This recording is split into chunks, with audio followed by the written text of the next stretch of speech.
guys? Welcome to another episode of Snagged Podcast and Giveaways. Not a hell of a lot going on. You been fishing much? Yeah, I had a bit of a poke around. Me and the missus. We were going to go to the stick comp, which was on the weekend, which is down Lake Mackintosh and Lake Rosebery. But I got back from working up Lonnie at about 7:30 Friday night, and was like, do I want to drive 4.5 hours in windy roads when I'm knackered? So we ended up taking the nice cruisy route down to St Helens and spent a few days there on the weekend. So fished Georges Bay on the Saturday and heaps of salmon. Like birds working crazy all morning, heaps of salmon. Got snapped off a few times by Cuda, so there's a few of them in there as well. But yeah, poked around for some salmon and then did a bit of looking around for trevally and brim and the sort of usual spots. And there wasn't much going on that. Like, I mean... Oh, it's getting cold this time of year. I suppose it's sort of this time of year too. They try and, go upriver to try and start to spawn and stuff like that. And anyway, we then went to the Trout Creek up the top of Scamander River, dropped the boat in and camped the night, and then woke up the next day, went down the Scamander River, and she was all iced over.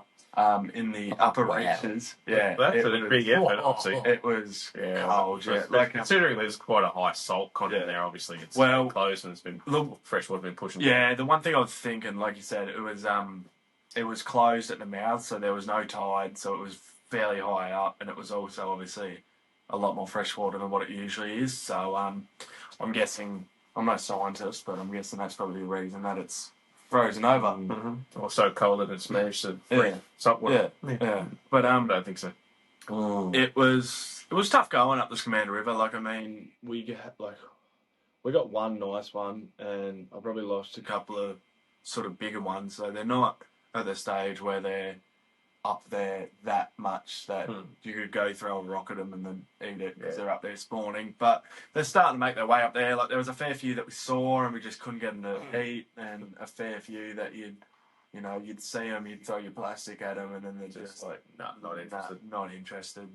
Yeah, it can be spooky this time of year. I think, obviously, especially with the brim and stuff like that, they just go well if they're down deep and stuff like that, and they're sucking and doing all the rest of it. But, and I think also the fact you probably forget a bit is when it's iced over in the river, it's like a bit of personal effect on your casting and how much you want to fish, because your arms start starting to freeze over. You sort of just want to go back, light a campfire and have a beer. And I remember years ago I was fishing up at we were at Woods many moons ago with one of the trout guys, Bob McKinley, and my partner at the time was with me as well, and it was snowing.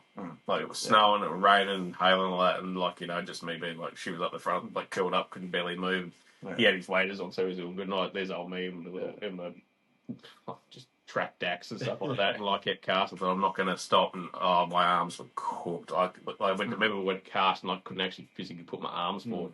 It's nothing worse. Yeah, like, I mean, I'm only just starting to feel it now because, like, the old saying, it's like, oh, you're young, you can't feel the cold. But now it's like, the fact I've hit 20s now, it's like, I go up the lakes and I'm like, I need thermals, I need a campfire. It's been so long since I was young, I've forgotten. Yeah. I used to go to the lakes in shorts. Yeah. I used to love it. Yeah, well, we grow up eventually, don't we? I love it. Very good. Cool. Yeah.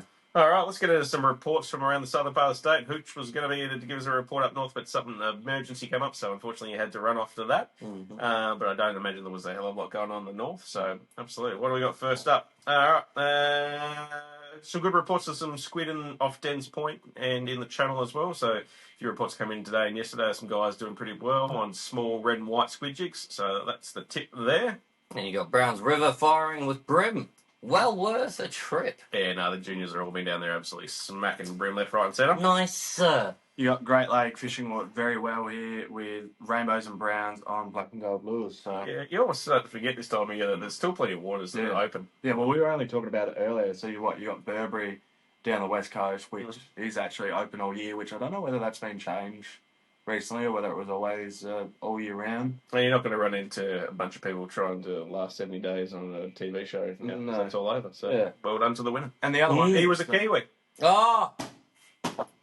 Absolutely. and the other one is the whole Brady chain, which I'm pretty sure that wasn't all year round. You're right, yeah. And that's changed recently, yeah. Because I only found that out like 3 weeks ago, and I was like, screw it, I'll go up there and have a trip. And it was. How'd you get?